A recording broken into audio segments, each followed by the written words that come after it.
આડેકતા Gyanshakti residential school of એક્સલન્સમાં શિક્ષણ સંવર્ધન અભિયાન સમન્વય ગોષ્ઠી યોજાઈ.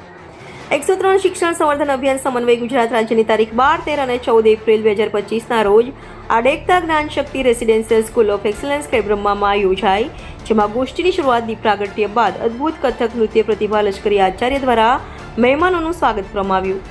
યજમાન સંસ્થાના ડાયરેક્ટર શ્રી આર ડી પટેલે આવેલ મહેમાનોનું શાબ્દિક આવકાર તેમજ સંસ્થા પરિચય કરાવ્યો. ત્યારબાદ સમન્વયના મુખ્ય સંયોજકો ડોક્ટર પરેશ પટેલ, શિક્ષણ સંવર્ધન અભિયાનની પૂર્વ ભૂમિકા બાંધી ડોક્ટર ચિમલ પટેલે પર્યાવરણીય અવેરનેસ માટેનું આબેહૂબ ઉદ્બોધન કર્યું.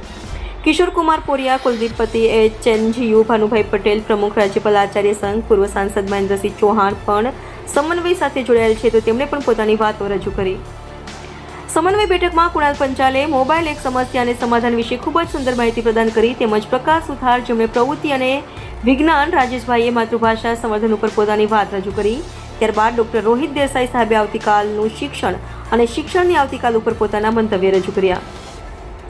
અંતિમ દિવસે જુદા જુદા એક્સપર્ટ દ્વારા ધોરણ 6, 7, BEd, BRS અને નર્સિંગ કોલેજમાં જુદા જુદા વિષયો પર વક્તવ્ય આપવામાં આવ્યા. આ સમન્વય ગોષ્ઠીના સમાહર્તા એવા શ્રી PM પરમાર સાહેબ, પૂર્વ નિયામક GCRT, પૂર્વ પ્રમુખ સંયોજક રીમાન નર્મદભાઈ ત્રિવેદી અને મુખ્ય સંયોજક ડોક્ટર પરેશ પટેલ, જેઠાભાઈ પટેલ તેમજ અંબિકાબેન સુથાર દ્વારા જહેમત ઉઠાવી આ કાર્યક્રમને સફળ બનાવવામાં આવ્યો. રિપોર્ટર જયેશ ઠાકોર સાથે શૈલેષ પટેલ, India 24 ન્યૂઝ, સાબરકાંઠા.